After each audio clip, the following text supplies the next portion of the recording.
to Worlds 2021. We're bringing you Game 2 of our second semifinal between Gen.G and Edward Gaming. We've already qualified Dom1 Kia into the World Final, looking for their second title. This would be EDG's first ever World Championship if they can make that one happen. Already it's their first semifinal. Gen.G, carrying on the legacy of Samsung Galaxy, has 2 World Championships under their belts, looking to make that one number 3. All right, quickly catching up on the champ select here. Still retaining that Lee Sin priority. I think that is valid here. Put Clid on this champion once again for Gen.G. Maybe they can turn it around with a bit of playmaking bottom side. They pick up the Rakan comboed with the Jhin. But on the other side, Lyric, this Graves for Flandre that we've been so focused on, and the team has been so focused on with the majority of 7 games, Kobe, 7 games. It's actually insane. And, you know, after the very strong performance on Jackson the previous one, now him being on his most comfortable champion here at the tournament. Even when we look at mid lane now, with EDG locking in the Ryze, this has been Scout's go-to so far at Worlds. I think he's had his best performances on this champion, and it gives him a lot of agency to play around both sides of the map. Wow, and this is EDG blind picking both solo laners. So they can ban out. You're gonna have to spread your bans between top as well as mid lane here to try and cover both if you're trying to get something there. But it should be easy jungle focus, or excuse me, bottom lane focus for Gen.G this time. Viper and Meiko. They won so much of the last game, all the early game pressure, all these advantages won by Viper and Meiko, and now they're being a little bit hung out to dry and pick bans. Gonna soak up some of these bans. The famous Ezreal for Viper not gonna be picked up here. Expected to follow it up again. You know, Felius is also already banned, so they're whittling so heavily down on this. Yep. Fortune, I would think, would be the final. It's that or Lulu. Keep in mind, Meiko already showed he's willing to play Lulu into Rakan. It was a good matchup yesterday. It was a good matchup last week. It is a counter pick. Generally speaking, enchanters are good into Rakan. We even saw Zillion, another matchup that worked just well. So I'm curious if you do go support, or as you're mentioning, the misfortune, if you go AD carry, Draven instead, the option. Keep in mind, Draven E can just kind of break Rakan W as a decent option. You can throw it at Jhin as well. So for his ultimate, things to look at here. So I'm curious. I feel like you can get a very good-looking bot lane here from EDG. Yeah, and looks like they might be just going towards this Jinx. Viper's played pretty much everything in the LPL. Played the Jinx, played the Vayne, the Draven was played 1 game, so I really wouldn't be surprised to see him pull out anything. Exactly, that's the key thing for me, because when he was on Griffin, when he was in the LCK, he even played the Yasuo, the Vladimir down bottom. I literally cannot be surprised by any pick from Viper. He can actually play anything. This man is so gifted in the diversity of his champion pool. Meanwhile, the top laners in this matchup, not so much. And with it being whittled down here, it's going back to the Renekton for Rascal. I don't love it into the Graves. I feel like the Graves just has so many more options. Lyric, you have all the roads you can travel down with this. You know, he can farm up a bit better. He can scale up a bit better. The Renekton doesn't really bring a whole lot that you're going to utilize as a point of power here. And so they're going to rely on BDD as usual, Freak. Yep, get him his Azir. That's going to be a game plan. Yeah, and it feels like with the Renekton, right, it's just comfort for Rascal up in the top side. They do have a lot of early game power coming out with both the Lee Sin and Rakan as well as that Renekton. Jhin, of course, going to be able to do fine in that bot lane. To our EDG, again, sticking with some identities of scaling in their composition with the Jinx, and again, an Enchanter bot lane for Meiko, but still having the agency with the Jarvan coming out. I actually think it's so sad that we're seeing all of these Enchanters from Meiko, and they're just jumping on this Enchanter train. Why? Because this man, over the course of his career, I've loved him on engage support. His Alistar, it's so fun to watch, but yeah. You know, what can you say to buffing up Viper, right? Yeah. This is so much security for them. And I'm always a sucker for new stuff coming out. I was over the moon seeing Zillion yesterday. I'm happy that we've got Enchanter players, we got tank players, we got a bunch of different looks here in this draft. And Jinx is a champion you can absurdly snowball in the bottom lane. If you get a kill, you get excited, you show up for jungle gank, you are going to just delete turret plates. And they've got advantage 2-on-2. Especially when you even just look at comps holistically, right? Because Gen.G's comp isn't that tanky, isn't that durable. So Jinx will just be able to utilize that passive and continuously mow down members of Gen.G in team fights. For Gen.G, I'm really curious to see where they do go with this early on. You would expect typically it should be just Jhin being left by himself, Rakan making his way up towards top side, you have the Renekton, and trying to find some kill pressure because you do have the all-in threat with your slice and dice into the stun. But for Gen.G, Rascal just has not been their point of strength at Worlds so far. Here we go on to the Rift. Game 2. Edward Gaming won a pretty close Game 1. Gen.G had claimed 2 Barons against them, but EDG with control over the top and bottom lane ensured that nothing bad happened, and they had control the whole way through. A Mountain Soul closed it out in the end, and now we get to see what happens onto this one. Gen.G putting a lot of eggs in the BDD basket. Rascal on a heavily nerfed Renekton. Not even a counter pick really here. The bot lane I feel like looks better for EDG as well. So Clid and BDD, it looks like it's on you from drafts. Yeah, and as much as BDD is Azir, he is Azir and Zoe, Scout, most played champion here at Worlds, has been Ryze. And you mentioned a couple times in the last game, Lyric, as we see a level 1 invade here for JieJie. Not going to be fully scared, though. Throws down the flag, and Flandre comes to make sure that there's not going to be any repeat play. But the ward does get in there inside the back of Red Pit. Scout, talking about very quickly there, the Ryze gives you the opportunities for the roams here. We'll see if they can actually get priority for him to affect the side lanes. Yeah, and for Gen.G, you could be looking a little bit post-6, in my opinion, if you want to try and influence that matchup, right? Once Azir has the ultimate, you can look for, as Dagda calls it, the all swoop and boop, push Ryze into the Lee Sin, try and look to kill him, and then, pivot towards the top side of the map and try and set up Rascal. But for Gen.G, I definitely think they at least have more tools than they did last game to set up for the skirmishes, like people like Chronicler were saying on the analyst desk. I love Flandre's move here, because he knows he is going to own this Renekton if he's got awareness of the jungler. So he goes straight up 1v2 solo wards the enemy blue. The most effective strategy versus Renekton, and especially now after the stun got nerfed, is to shove him off of the first wave. Look at this. This is brutal. It's so rough. This is literally the perfect game plan versus Renekton. If you deny him access to the minions early, then he can't charge up the rage. Level 1 Renekton has no threat. So Flandre, all you have to account for is the jungle, and he goes and gets his information himself, then just brutalizes Rascal here. Yeah, I mean, the only thing Rascal could do, or Clid could do, is finish Wolves, loop through the alley towards like mid-top, and then go for a gank, and that's, you give your entire bottom jungle if that happens. And by the way, JieJie going for a very full clear. Red, Raptors also on Krugs. If he does go for the 3 gank, counter gank. You win that fight anyway. This is exactly why we were hyper-focused on the picks and bans surrounding top side of the map in this series. And Flandre, after the advantage... Oh, wow. Exactly. Oh, this is going to be brutal. Rascal can try TP up for both mid laners if it's going to happen. Rascal does hit 3, though. That's an important power spike as many minions have died, but they're going to try for this dive. Can he make it happen? TPing another Ryze as well. Wait. When do they hit the button? They find the first slow. He's already dashed 1 time. Second one's going to flash into the blue area, but that means it is at least half a wave, maybe a second one dropping. Yeah, JieJie there gives him actually a good slice and dice. That is the one thing you're looking at as a jungler whenever you're ganking Renekton. But Rascal returns to the scene of the crime. All right, Scout's going to miss some farm, but now Rascal is flashless. He's caught up a little bit of CS. Healing, his Q's now on cooldown. There's the knockup, there's the combo. Scout pulled the aggro. Goodbye, top lane's over. What's going on here, Lyric? Bottom side of the map is going to be answered by Gen.G, but that is willingly walking back in there for Rascal. And mid lane was not hard pushing Freak, so it wasn't like the communication was there and BDD was saying, hey, I've got the minion wave up to his tower, there's pressure pulling Ryze back. Yeah, he was slow pushing. That was just so strange coming out from Rascal, walking straight into his death. EDG also did it well with Scout being the one to pull the aggro because he can stand right on the edge of turret range, walk out, and missing a ton of CS as well. Flandre now 28-14. That's why Graves has been talked about so much this series this tournament, because you have so much control of the minion wave in so many different matchups here. And so building up that minion wave, capitalizing on it with the dive. Clid, though, has a little bit of extra information, and he's got his Rakan coming, so his support is on the way. He wants to make the most of it, and it's just going to be a stolen wolf. JieJie did have a smite up, didn't realize in time Clid was going to get the steal, so okay, that is some camps down. Worth noting, though, that Clid indeed has a level lead as a result. Bot lane CS difference is 3 with 2 more to farm, so slightly Gen.G favorite early on, some of that being jungle pressure. I like to always bring this up, is re-entering the side of the map where you have already given so much priority to your opponents. They made this double play on top side, so a large amount of time spent by both EDG's mid and jungle on the top side of the map. So then when you re-enter your jungle there for JieJie, you have to know that this was previously controlled by Gen.G. They had so much time to set up there, get some vision, get some positioning, and it's kind of like for him that the rewards were only smiting away the wolf. And I think for EDG, with the fact that, right, you have consciously chosen to put all your resources into Flandre, that means Clid on the other side, you're going to answer and be the one to get ahead.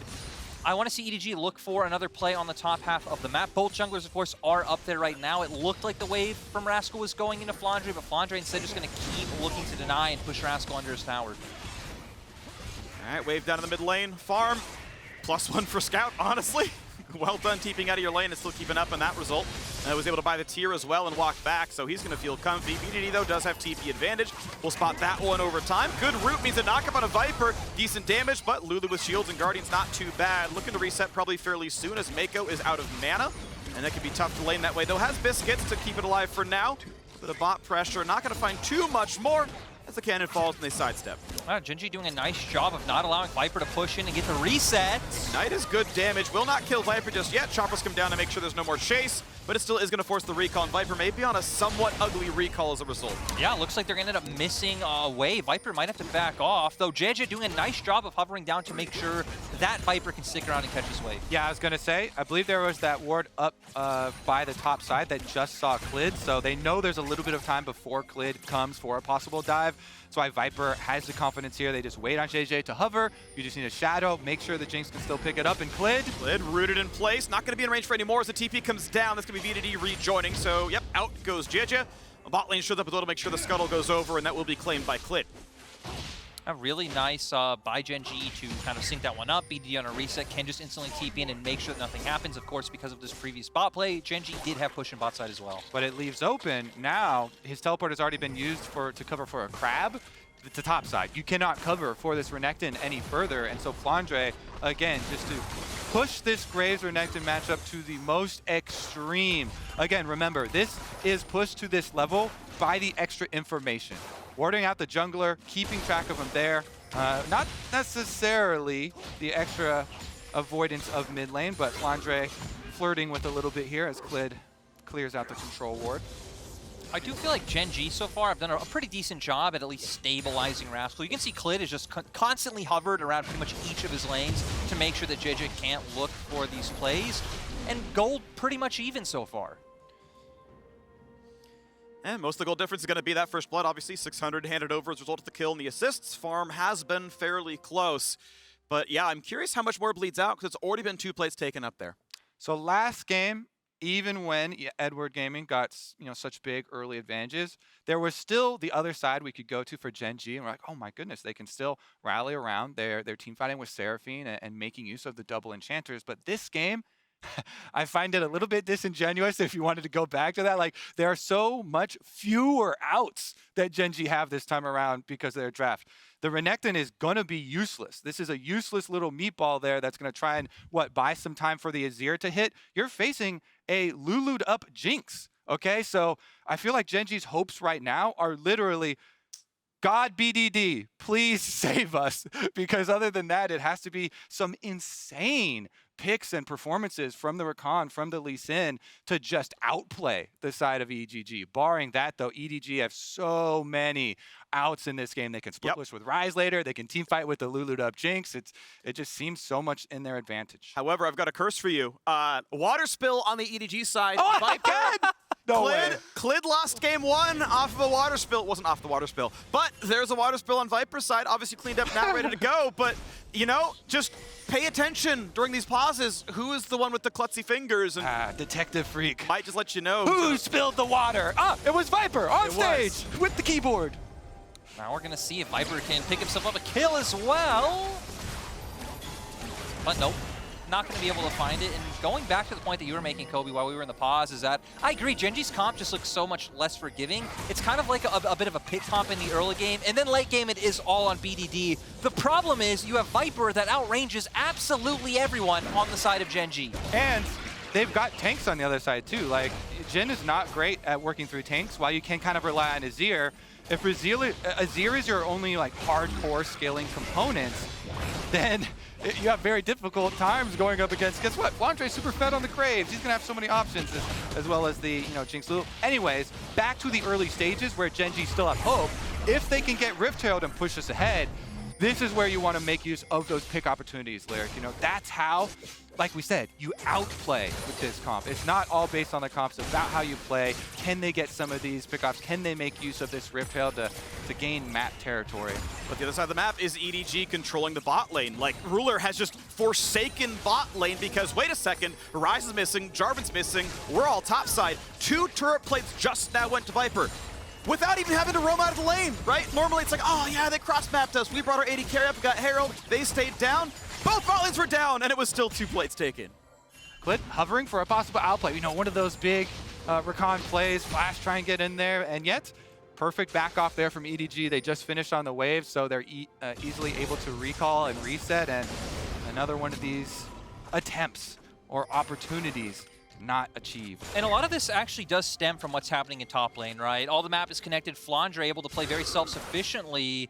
Has been getting his own vision if you do look at River to where he's able to play like this. Rascal fighting it all in though. For a lot of damage, second dash gonna be up soon. Flandre! Oh, Rascal! He was first blooded, he was camped, and he solo kills Flandre. Really nice coming out from him. Seriously, he's been set so far behind, but able to find his own opportunity to find the kill. Is that enough? He lies in wait, patience in the brush. Freak, these outplays, you know, the positioning here, it means everything. If the Graves can walk into you right by your brush in River, that is the opportunity you have to snatch on the world stage. The door opens, the patience there for Rascal pays off, and he's able to jump on the unsuspecting Graves, gets his all in, one of the few opportunities, and he really makes the most of it after just taking so much abuse early on in this game. Must feel extremely good because they also trade flashes. And it also goes to, you know, us questioning the Renekton in draft. That's why they picked the Renekton, because it's a champion that Rascal feels extremely comfortable on, has played it many times throughout the split. Waits for Flandre to walk up, gets straight on top of him, does pop the ult, and he realizes, hey, I still have the flash up. Even if Flandre gets away, he'll be able to follow. And that slice and dice forward in the path that Flandre would go, so critical to make sure he'd be able to finish that one off. And then nice by Clid, even hovering mid to make sure they're winning on both sides of the map with this play. Gen.G coming a lot closer, still a 1,000 gold deficit, but the first Dragon and a Herald Summon in mid is going to be at least 320 more gold if they can auto it more. Add 160 to that number as Scout's going to do his best to clear the wave, but again, those plates are taken. Now, BDD, I don't believe, is getting his share of that gold, so it's all onto Clid. You are not accelerating the Azir with that charge, which is a little unfortunate. You can see his gold just tied with the Ryze. And off, you know, they're going to go out of that one, so the gold difference still going to stay just about that 1,000. Though again, Lisa not quite that heavy scaler. Mid lane clear real quick, and yeah, now my eyes are on Rascal a bit. If he can solo kill in the 5th year of his career, going to a nerf Renekton, that's a good look. Yeah, I mean, that's why I really highlight that he was, you know, his positioning and waiting in the bush, very intelligent move from him in keeping track. Definitely does swing a lot on this. You can see on the minimap that Flandre is now constantly pinging the Renekton and constantly pinging these brush, because if he does not walk up into it and get that start, then you don't get the all-in for the chase down. It also goes back to the point about Flandre trying to be self-sufficient, of Gen.G punishing that.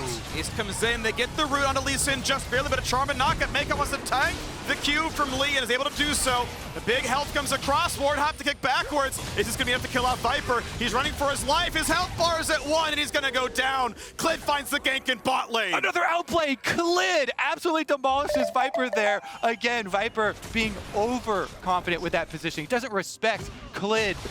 His Q onto Lulu, he takes it in onto Meiko and makes the kickback play. Another just bag of gold here picked up by Gen.G. And to where before they were kind of falling down to about 1,000 gold down, they've caught up, they're doing quite well now, and all of it really is coming off the back of Clid, who honestly had a bit of a rough game one. This time around, he's doing the heavy lifting for Gen.G. I'm so thankful for Gen.G to make this one interesting. They're actually playing off of that, you know, mid-game pick potential with the Jhin, Rakan, and Lee Sin that they have. Some fearsome opportunities there for them. If they didn't do that, if they didn't get the money here, then the late game would be just such a landslide. EDG, of course, can still tell themselves, you know, just stick to the game plan, keep trying to, you know, go according and keep it on a smooth pathway towards their scaling later. But Gen.G making it very interesting here, making those picks, getting those kills.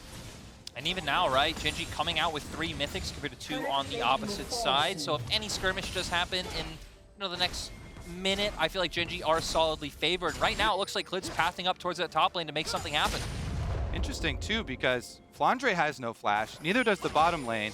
Gen.G now, Clid is revealed on the control ward, but they have this in their minds. Keeping these flash cooldown timers are so important. When your mid-game here hinges on so many of these picks and trying to make these plays, They're still going to be attacked there, finds a knockup, actually able to catch BDD, who jumped in but couldn't get the push back. However, Lee Sin is on the follow-through, and Clid gets the 3rd kill of the game. That's going to be Scout locked up, not quite dead yet. Sidesteps the Sonic Wave. That would have been a chase down for sure. And just really nice play coming out from Clid. You can see all of Gen.G just working together on the map. Life making his way up as well to make sure things are safe.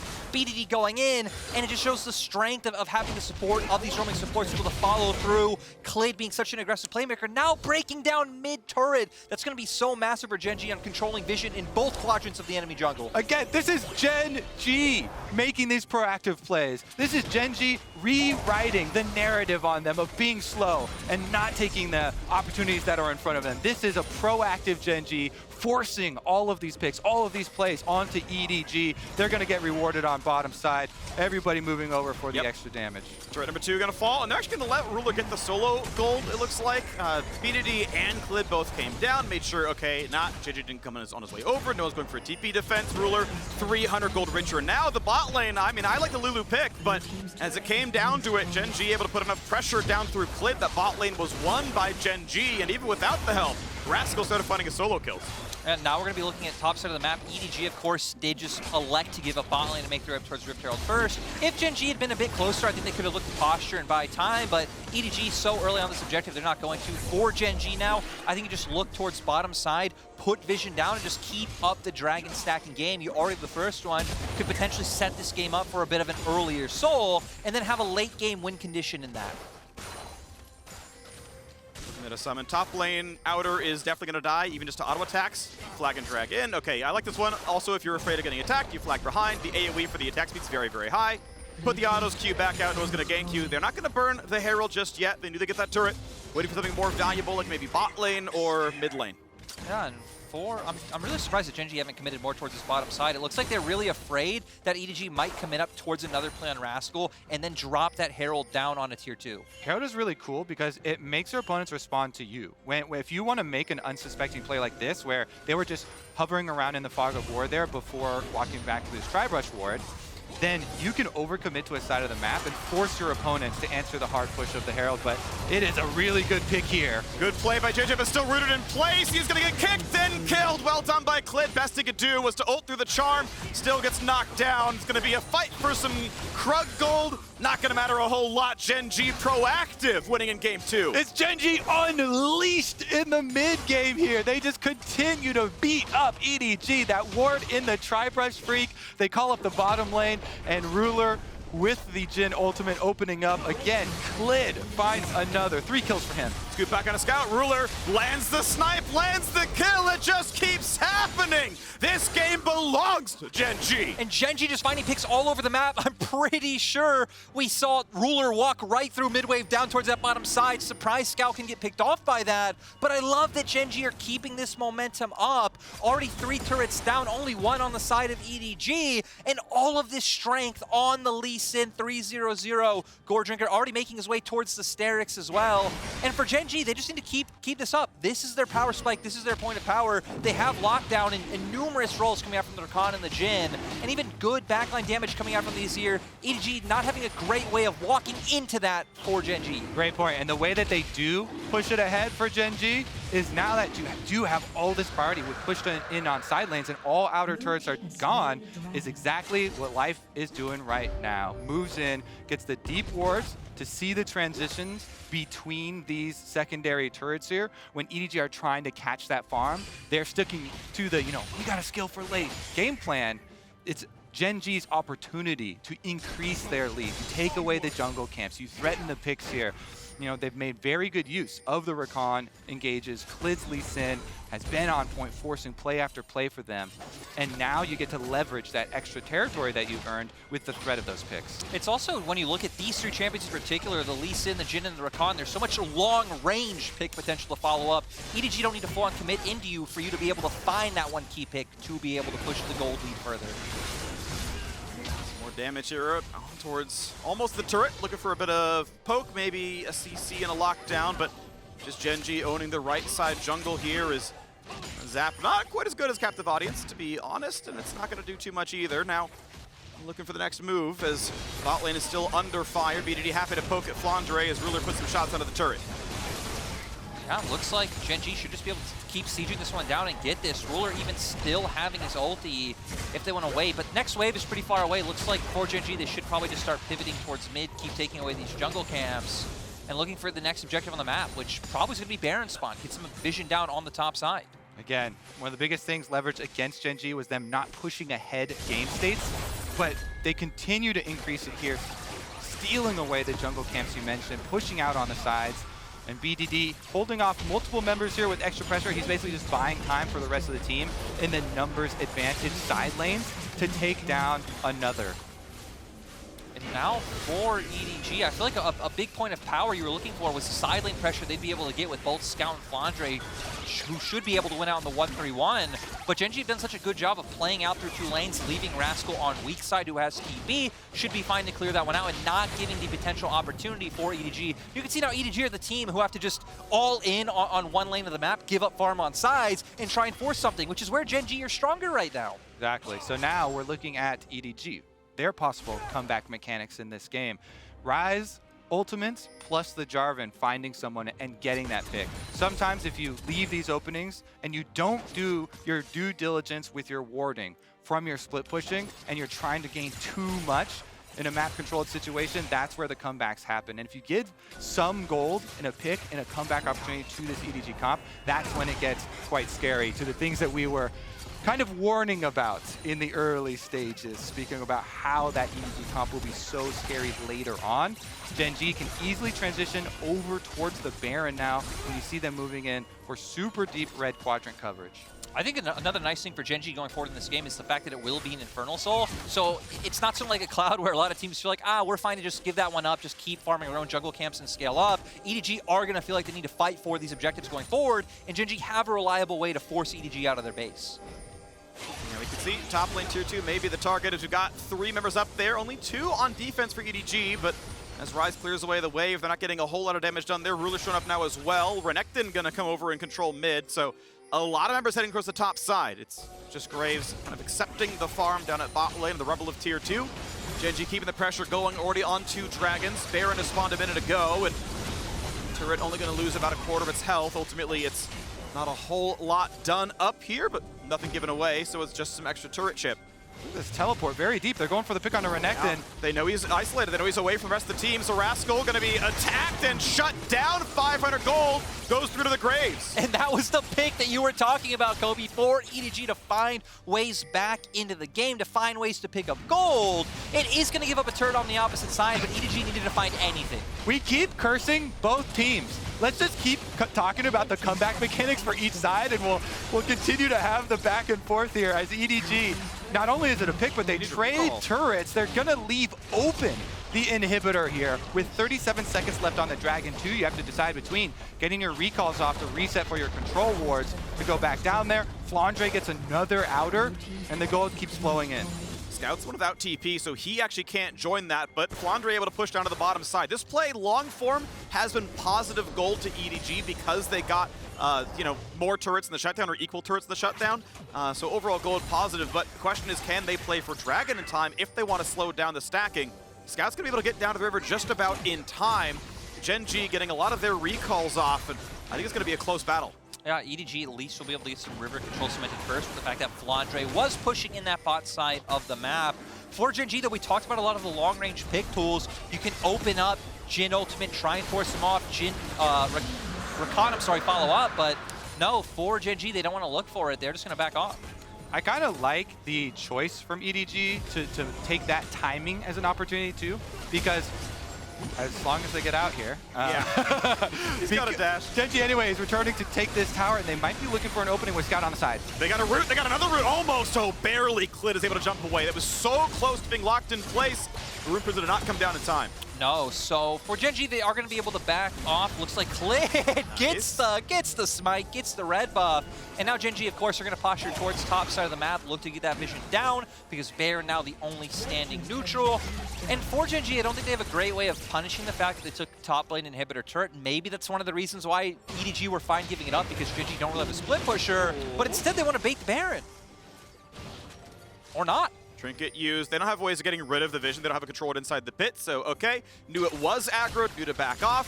Flame Chompers do in fact reveal Fog of War, so you can always toss those down to fight for wards, but it's still a lot of fog. That blue Trinket has been slain, and so it's fog, and they got to make their way forward, EDG. Should be using flag to... He wants to save it to not be charm knockups. Like, he could throw it down, but he's afraid if there's another spot to check, he needs it to get away. So ends up saving it, does not get punished for the sort of safety. But now we have round 2 on the Baron. JieJie starting it up again. And for Gen.G, they do have a pretty decent Baron with the fact that they do have an Azir in their kit. And they have amazing turret potential. You can see Life looking for Viper or a certain member of EDG to walk too far forward. Healing up again. TP is up for Flandre, but he's not been allowed to go back to the side of the map. Gen.G actually up in teleports, but right now playing consolidated. Ultimately, they're able to get out Viper's ulti, but no other cooldowns have been forced. So they try again. Flag goes down, not being hit yet. I think a lot of this for Gen.G also stems from the fact that Flandre is still ahead in terms of just solid 1v1 against Rascal. Rascal can't go and push out in the side lane, so they need to make these 5-man plays around Baron, and EDG just need to stay here. Clid is showing on purpose so that there's no urgency. Spotted, knock up there, big damage on a Clid, almost rooted in place, diving in for a stopwatch. TP coming in now, 5,000 health on the Baron. Will they turn back for the play? They could try to burn it. JieJie is in, now it's Gen.G inside the pit. They're gonna disengage, but it's at 4K. If you're willing to go for the play, you could, but Flandre, he could always ult out, he could always flash out. This is dangerous. Jinx can throw rockets over the wall, but I'm not sure EDG can win this one. Of course he has lives too, but it's not going to be enough. Baron will finally reset. The recalls come through for Gen.G in Fog of War, so it's still mostly unknown. Yeah, I'm a bit surprised that EDG didn't want to more full-on commit to that one for the fact that Clid was one of the members who was low. I also think Life was probably about 50% HP. Members who can't just recall and TP back to the fight, but not wanting to be grouped up against a composition that does have so much AoE with the champions that Gen.G has picked. Yeah, one of the problems that Gen.G are facing here is that there are such good split options for EDG. So Gen.G are trying to bait here into their picks. You know, the Rakan, the Jhin, can they find something? But EDG have been safe enough to avoid this while also having those outs for later, Lyric, having that map control. And guess what? The Jinx continues to scale, the Ryze continues to scale. As long as they can control the next few minutes here for the side of EDG, they will remain pretty confident. This is also why it's so massive that EDG were able to pick up the last dragon, right? Because if this would be sole point for Gen.G, EDG can't just play this posture game where they're staring at you and thinking about what they could do. They would have to walk into Gen.G's composition, so EDG buying themselves this breathing room where they're like, fine, we'll wait for waves to be on our side of the map, we'll pick up our own camps, and we'll keep relying on our scaling tools. The classic Gen.G stall out freak, getting a little nervous. Yeah, but it is a 4,000 gold lead, and they've been able to keep that one and actually grow it for most of the time. Control ward knocked down. Rascal gonna once again create Fog of War inside this Baron pit, so they can keep playing this dance. Double TP up on the one side, still only Scout on the other, so Gen.G could play the sides and then group down. Dragons up in 50 seconds. EDG taking final recalls. Flandre on 3.5 items. And level 16 as Clid is up 2 levels in the jungle, but the broken stopwatch gonna have a while until the GA is ready. Yeah, and speaking of stopwatches, we don't have anything on Viper, so Viper just gonna be relying on his own positioning, his Lulu, and of course his summoner spells, and definitely feels like Viper being the big member you need to watch for. But Flandre as well probably will be the big damage dealer in this team fight with how much gold he was accelerated in the early game. Keep your eyes open for a possible flank angle too, because if they can get a deep ward here for Gen.G to allow Rascal to teleport in, Life is looking. They're looking. They're going to find the knockup. Is it enough to kill BDD? Clid force back as well. JieJie so incredibly low. They get the Lulu ulti. Viper can take some of it. He's going to run his way out. Is this going to be a play? No, gonna jump backwards, but be careful because they can keep on going. It's a flash in for Clid. It's a flash in for Life. 1 kill so far. Will they find a second? Meiko is low. Meiko could drop, and Meiko does. Really gonna get that kill. Looking for another flash is in, finds the shutdown, and Flandre is on his way out. Gen.G are gonna find this game. They're gonna find 4 kills. The map belongs to Gen.G. EDG overreach, and Gen.G will walk this one right to the base. And amazing to see, especially from Clid and Life to follow that one up. Rascal with the flank as well. And Gen.G looks like they can just walk this one down. If you come at BDD, you better not miss. They punish the turnaround. JieJie goes down, and Gen.G will even it up. All right, 1-1 in this one. A stopwatch for good measure. Not going to matter. You are not going to defend this base. The Nexus turrets will fall. The respawns come in. A dunk for JieJie to buy a little bit of time. Flashing away to safety. Rascal gonna take out this turret for a while. The rocket might land for a bit of damage. And maybe, just maybe, the Nexus won't fall. Are there gonna be a little bit more to play in this game? Looks like yes. The Dragon is gonna be a gimme. as Gen.G are forced out of the base. I gotta be honest, if that game did end right there, it would have been completely out of left field, out of nowhere. And for Gen.G, I wonder if they... Nope, they don't have the health bars to stay and look for a dragon.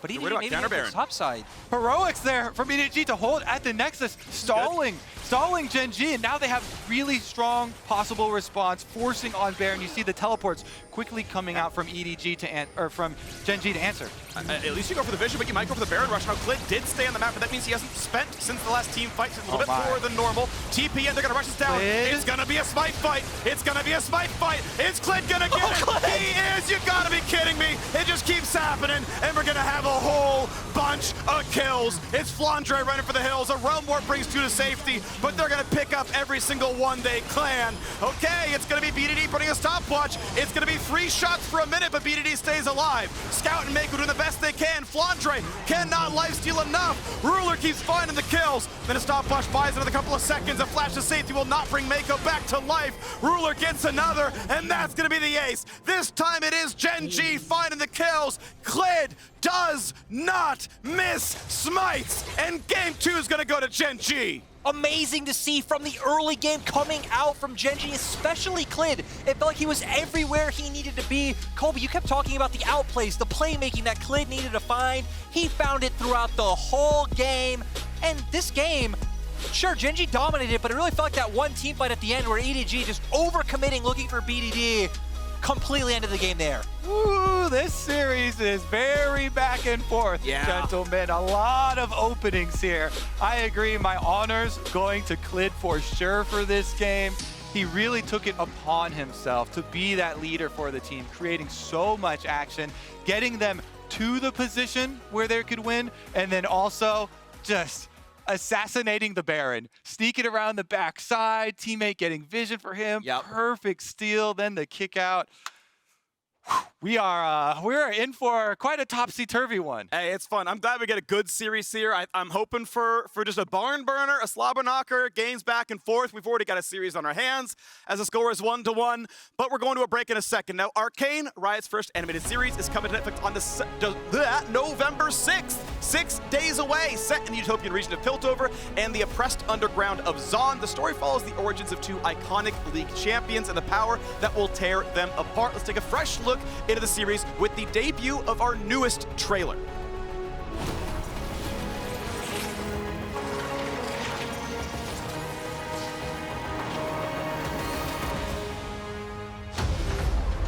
This city was founded to be a bastion of enlightenment.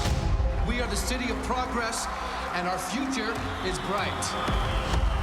We were once one tribe. Now, we are houses divided. As time passes, the topsiders are leaving us further and further behind. There's never enough to go round. It can either break you or forge you into something greater. Hi.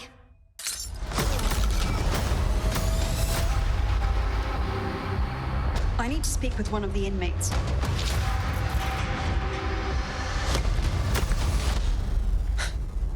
Who are you?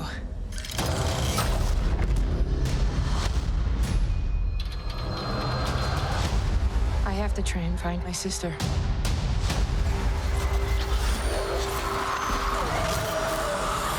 Powder? Vi?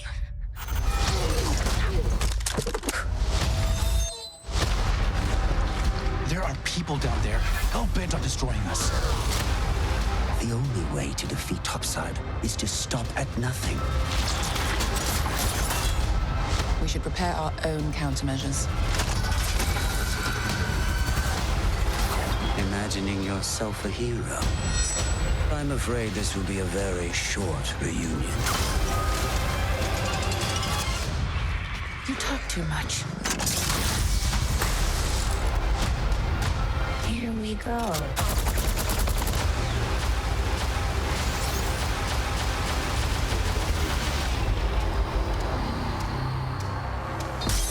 You people down here are all the same.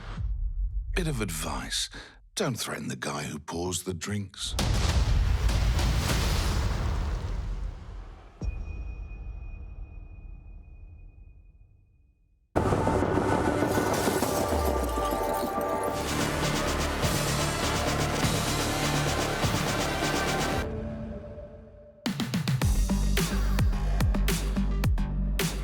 After you saved me so much dough on insurance with that Parker promo, I devised a promo for you. Here's the deal, Parker. State Farm offers everyone surprisingly great rates. Yeah, right. Pepperoni pockets, an atomic brownie, cuckoo crusty. There's no promo, it's just great rates. And a cider ranch.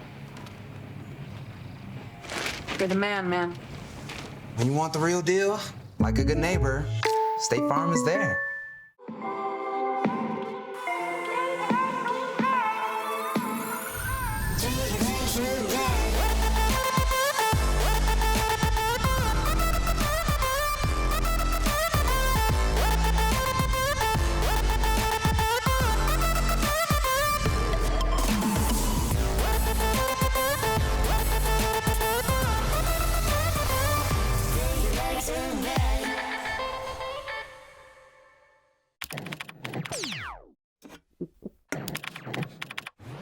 Red Bull gives you wings.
and I'm not, cause today I'll show you what I'm made of. Rise to the occasion.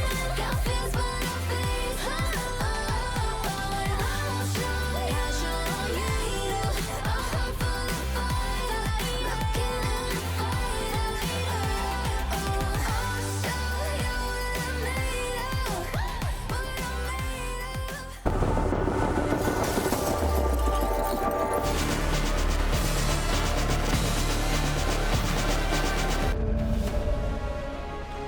welcome back to the State Farm Analyst Desk, where it's Gen.G who cruised to a victory in game number 2 to bring our series score to 1-1.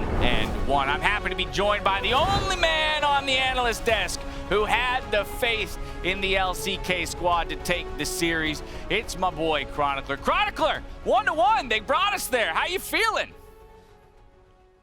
They can't keep getting away with this, Dash. I am so done. I have seen this exact thing play out over like the last 2 years, and it keeps happening. The Renekton, the Azir, the random choices, the flips for objectives, and the worst part is Gen.G will never learn because they have gotten so good at it.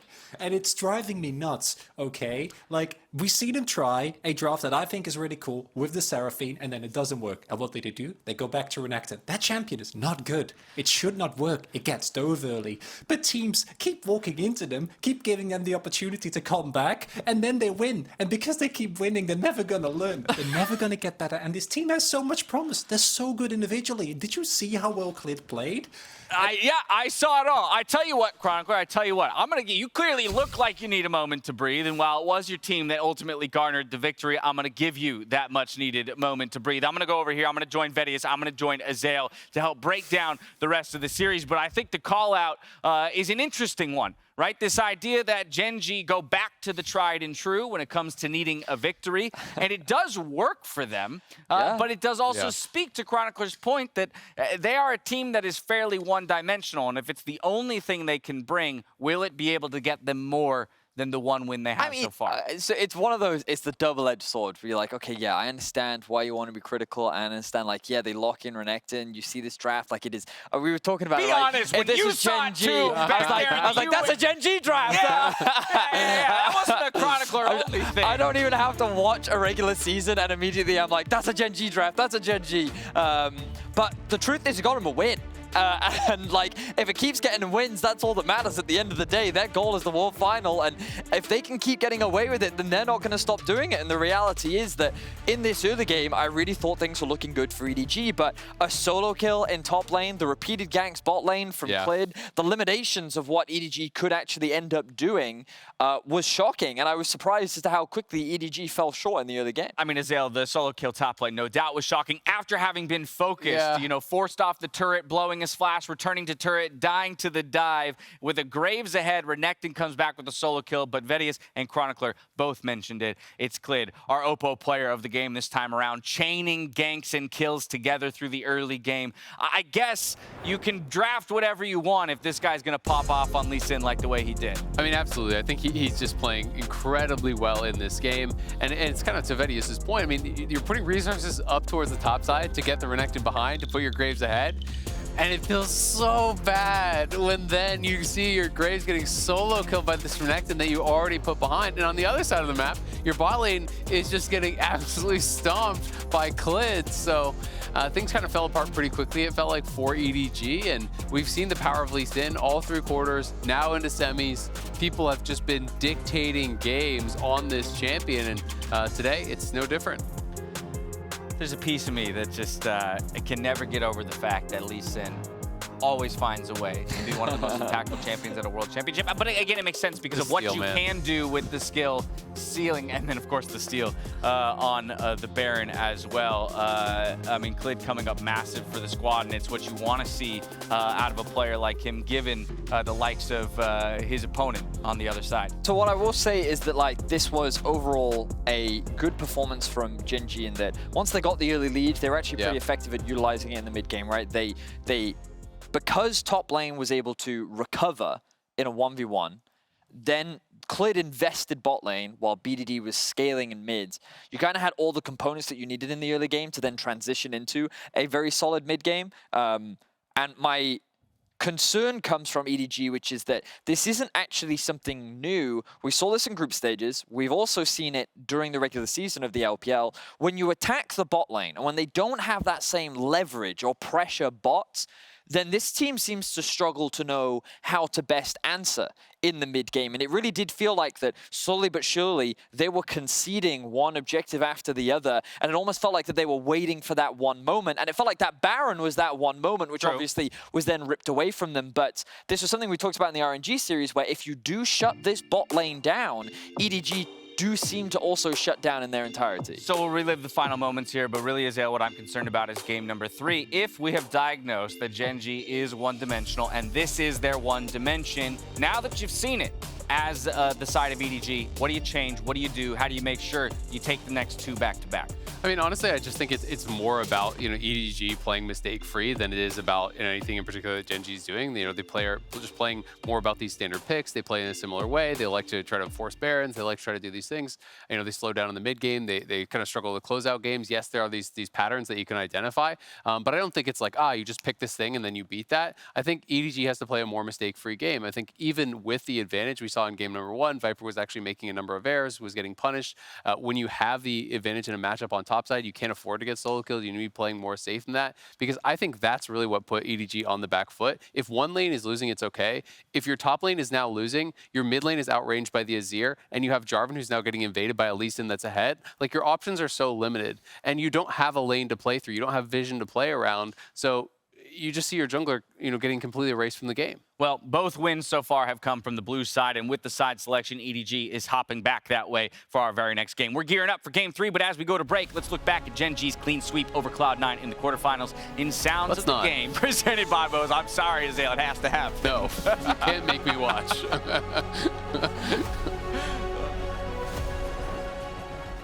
이거 이번 미드 살리는 게 나을 것 같은데. 나도 라인 타고 가는 게 나을 것 같아. 미드 살려. 그냥 스마스 안 할 거야. 미드로 가자. 미드 가자. 미드 우리 가자. 바론이라서 안 밀려도 될 것 같아. 미드. 미포 초식에 있다. 미드에서 하늘씩 나 렌즈 돌리면 정면. 나 초식에 있어. 야, 들어. 미포 바텀이야. 보인다 얘네. 걸어. 걸어 될 때. 나 에본 낸다. 자르반부터. 나이스. 나 W 그 모습이야. 잘 봐줘. 자르반 그 모습이야. 미포 딜 못해. 봐줄게. 미포 쪽 마크 해줄게. 에본 해볼게. 그거 노플 나 빠질 거야.